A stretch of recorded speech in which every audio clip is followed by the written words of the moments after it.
Racism is an evil. There's no ifs, ands, or buts about it. It's an evil that's been plaguing humankind from day one of human civilization. And nobody's immune to it. No society is immune to it. And I just want to make that stated. Now, Prince Harry, Princess Meghan, Duchess of Sussex, had a child. Archie, I believe was the name. And somebody in the royal family were wondering when she was pregnant, how dark would the child be? As a actually the person's blind is a pretty stupid thing to say because I mean she's a very fair skinned person. Not that it matters what the child's going to look like, but I mean just I mean woman could pass for a white person as far as the physical appearance. I mean the lighter complexion and all of that. So what does it matter either way for somebody to go and ask a question like that? But the thing about it is that while it is terrible when people make these racialized observations, focusing and just obsessing over what color a child's going to be of a biracial couple, interracial couple. Um, Here's the thing: the Americans just eat this shit up, and they're just like, "What's the royal family up to next?" Prior to this little scandal, I mean, you've been hearing all kinds of scandals have been going on over the years from the royal family. Now, I mean, I'm what you be called an Anglophile. I have kind of an admiration for a lot of aspects of British culture, British music, British television, British entertainment. Yeah, I mean, just I mean, I've been to the UK. And I loved it. I'm planning to go and take a trip to Liverpool, England, either next year or maybe the year after next, depending on how much under control COVID is over there with the new strain of COVID. It makes it kind of questionable. But if there's some semblance of normality, either next year or 2023 or even as late as 2024, I would like to go back to the UK. Going somewhere with this. But the thing about it, yes, as far as the monarchy itself,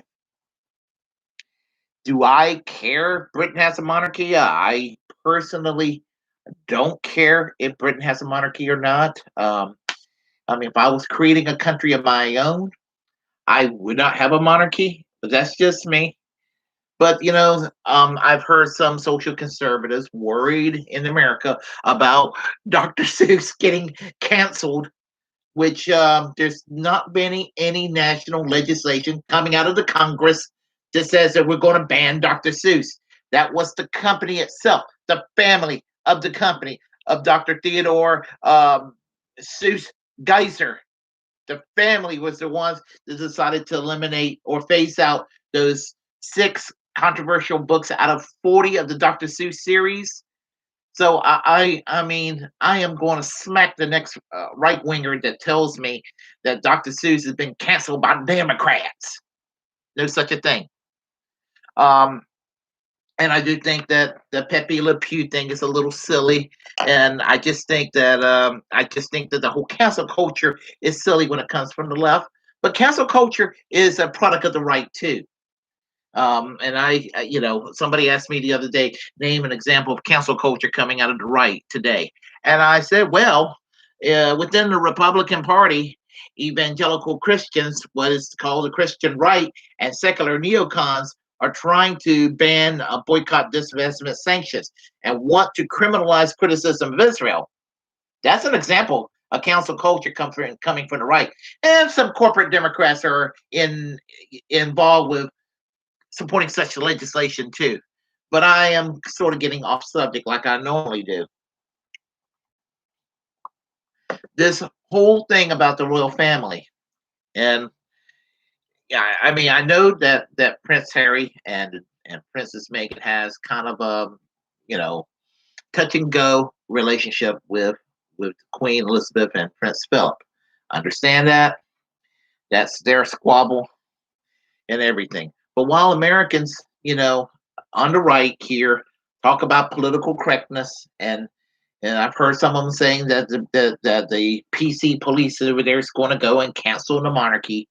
It ain't going to happen because the monarchy, although they have no political power, monarchies tourist dollars in Great Britain.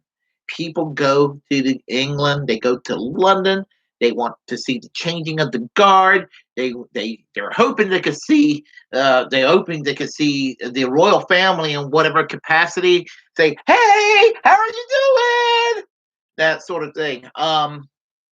And so people on the right here are talking about cancel culture reaching the UK. I don't think that's going to happen. And for all of them here in America to worry about cancel culture in the United States going on in Great Britain, let's talk about what Great Britain has been doing historically correct for the past 70 now 73 years on July 5th of this year. It'll be 73 years things have been going on correct for Great Britain that the United States still can't do. We can't do Medicare for all here in the United States. Great Britain's done the National Health Service since 1948. And as far as any racism coming out of the UK, well, you know what?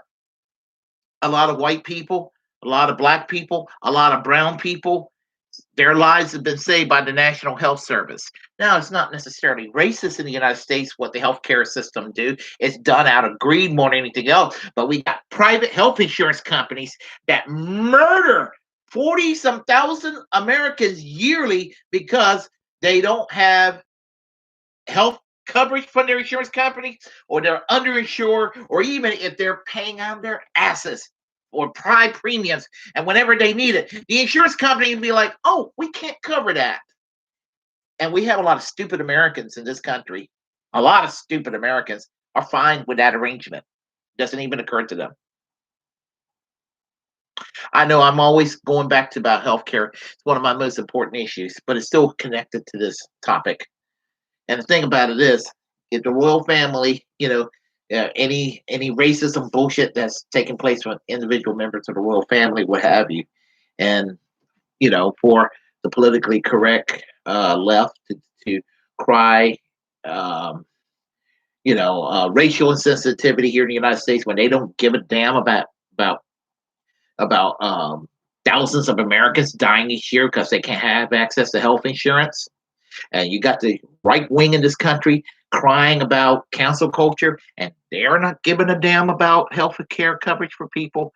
I tell the American right wing and the American pretend progressives to both fuck off, because they're willing to let Americans die to not have health insurance because our health insurance based system. In Great Britain, that's not a problem. Yeah, anybody who makes a racist remark, that's terrible, it's evil, or what have you. Got it. But I'm more outraged that there are people that are dying from all across the spectrum here in the United States. White people, black people, brown people, people.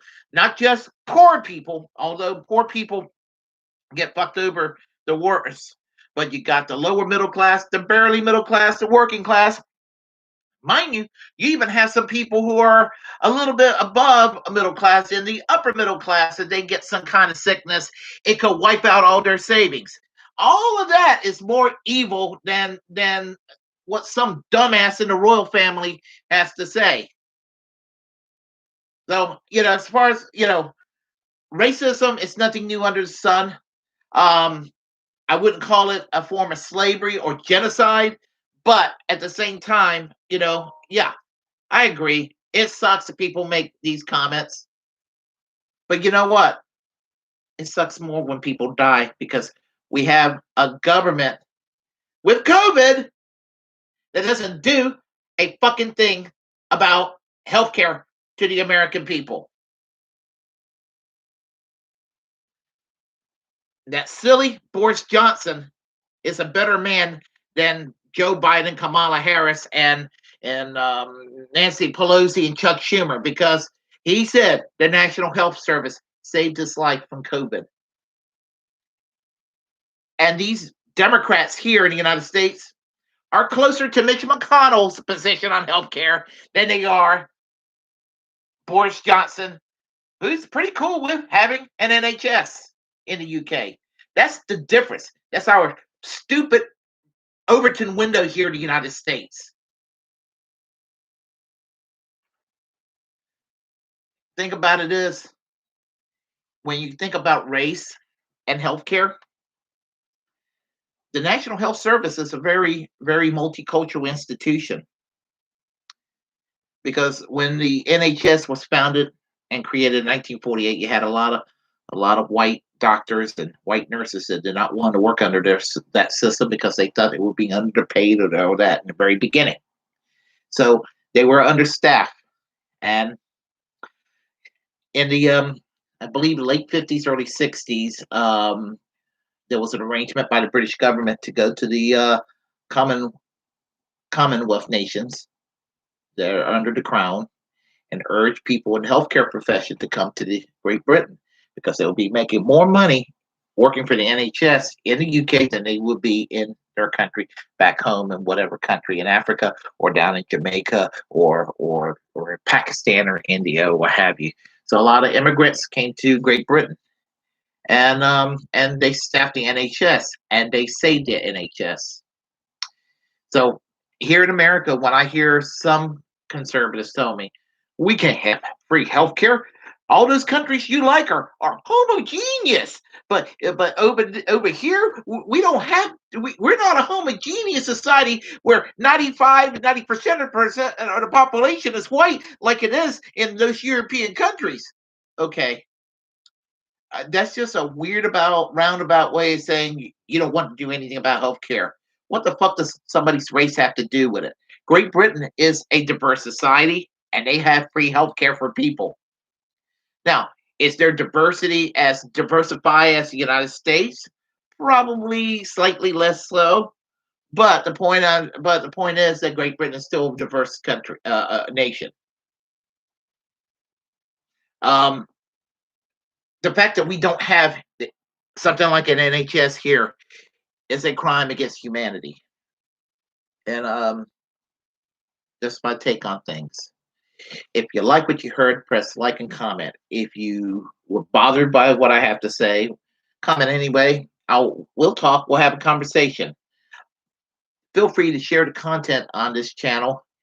As a First Amendment absolutist, it's my duty to inform you that if you're passionate about something, please create that platform and utilize it, because we're the muckrakers of our time.